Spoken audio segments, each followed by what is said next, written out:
Hello ka-random, another day, another random video. Ngayong araw nga ikakabit ko na tong washable air filter na nabili ko online. Compatible nga pala to sa Yamaha Mio Gravis at Mio Gear. 2 years na nga pala tong motor ko. Pero hindi ko na maalala kung kailan ako huling nagpalit ng air filter ko.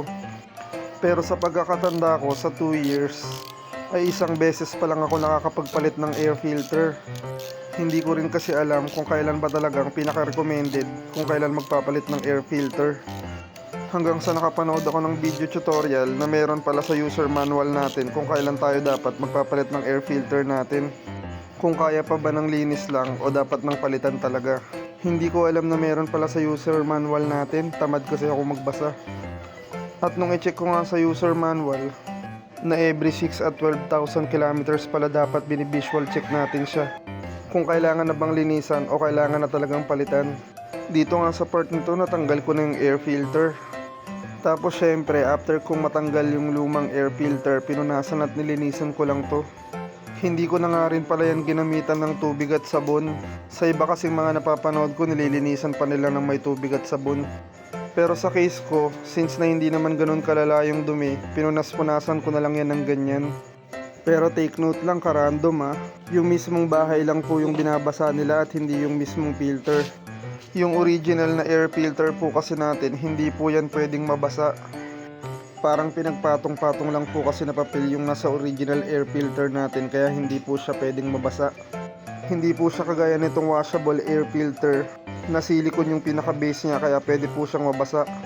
At dito nga po sa part na to, nakabit ko na yung washable air filter. At kung napansin nyo nga yung pagkakaiba nila, mas mahaba yung pinaka-filter ng original natin kaysa dito sa washable air filter. At kung hindi nyo nga napansin, pwede nyong ulitin tong video. At dito nga sa part na to, binalik ko na yung takip niya at binabalik ko na isa-isa yung tornilyo. At sa paghihigpit ng tornilyo, hindi naman kailangan pwersado. Yung tamang higpit lang kasi baka ma-loose thread. Nung una nga, nag-aalangan pa akong mag-order ng ganito. Sa mga nababasa at napapanood ko kasi magkakaiba yung opinion nila dito. Syempre nga naman, iba pa rin kasi yung original na air filter natin kasi dinesign mismo yon para sa motor natin.